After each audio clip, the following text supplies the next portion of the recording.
Water is the source of life.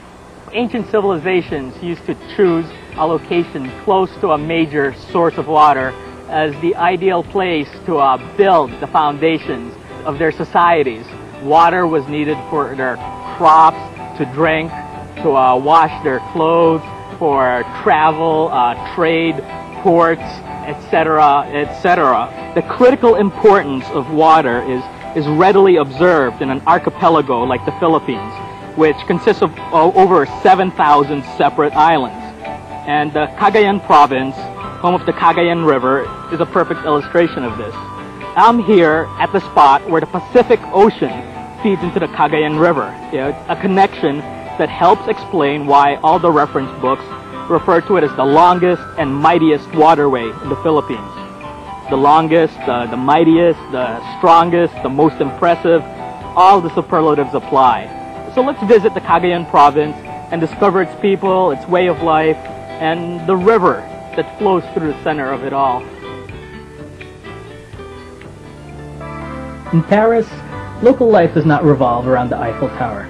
I know for a fact that you can live in New York City for several years and never even catch a glimpse of the Statue of Liberty. But in Cagayan, the river that characterizes the province is not only an identifying feature, but also an active, vital part of daily life.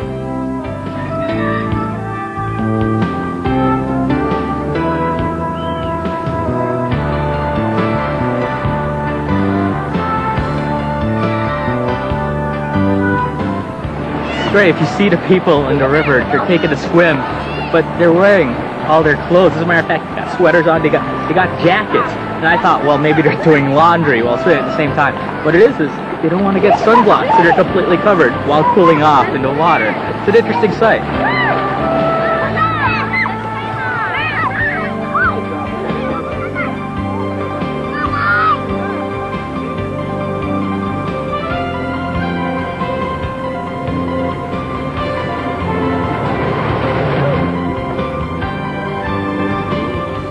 The locals have a healthy and constant relationship with the river.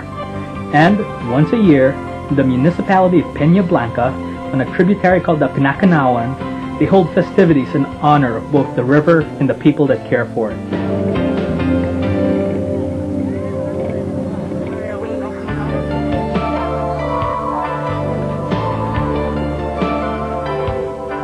Derived from the words banca, which means boat, and carrera, meaning race, the celebration is called the Bancarrera.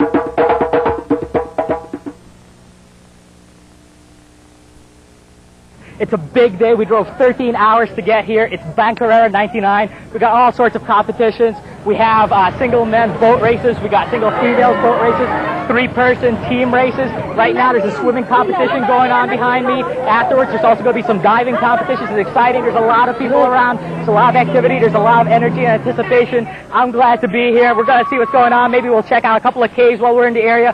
So why don't you join me? We'll see what's going on. Come on.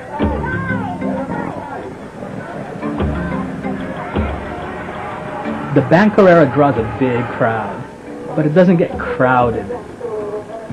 With races that stretch out over the length of the river, there are plenty of spots to get a good seat without having to fight your way through hordes of people.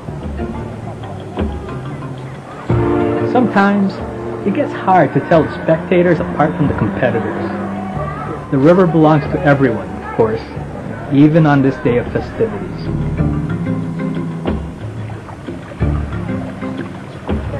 We're here at Pinakanawan River. We just came down from the mountains. The Bancarrera is about to start. We got a crowd forming. We got a race starting. We got riverside seats. We are right here in a prime location. We won't miss any of the action. It's colorful. It's exciting. It's fast. Here they come. Once the races start, things get really intense.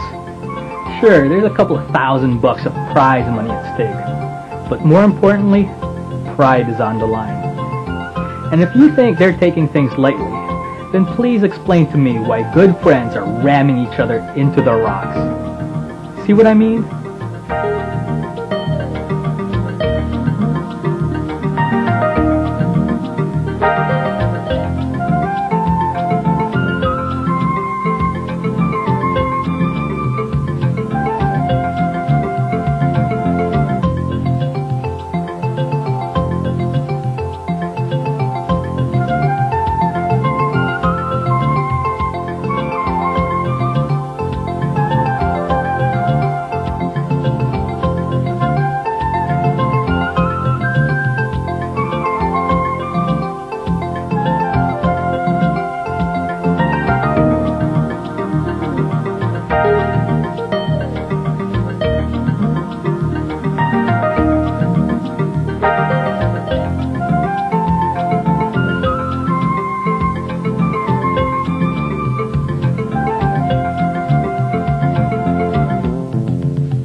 At the finish line, we find winners, no losers, and good sportsmanship all around.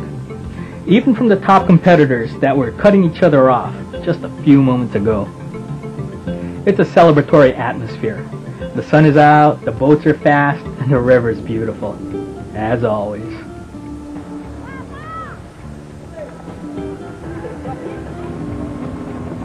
A little bit upriver, you find the Moraran Falls. In the local dialect, Moraran means continuous rain. It's a tradition that every vessel traveling by must pass under its waters for good luck. It's a superstition that's still widely observed.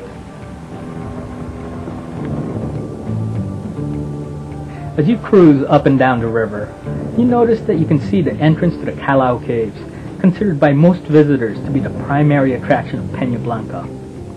There are over 300 caves in the area, but due to the difficulty in reaching most of them, only 50 have been explored. We visited the most famous of the caves.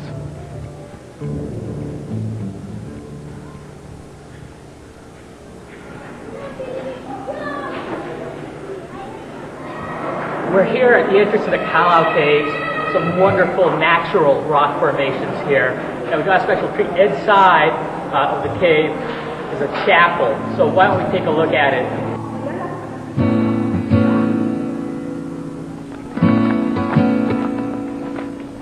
You have to climb a couple hundred steps up the mountain to reach the opening.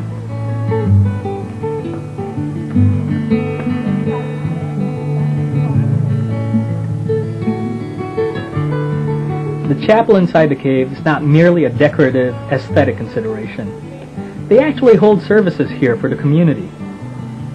The setting, while unique and a little unconventional, provides the ideal spot for quiet meditation.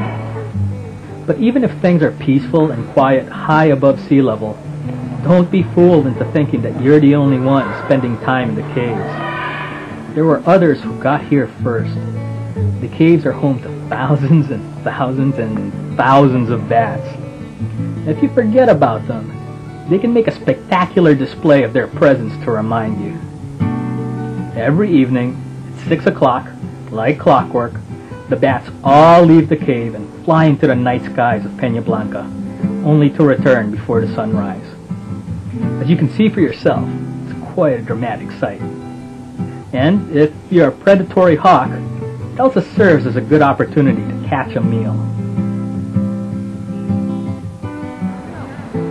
There's really more to Cagayan than its river. Let's explore the other notable sights of the valley.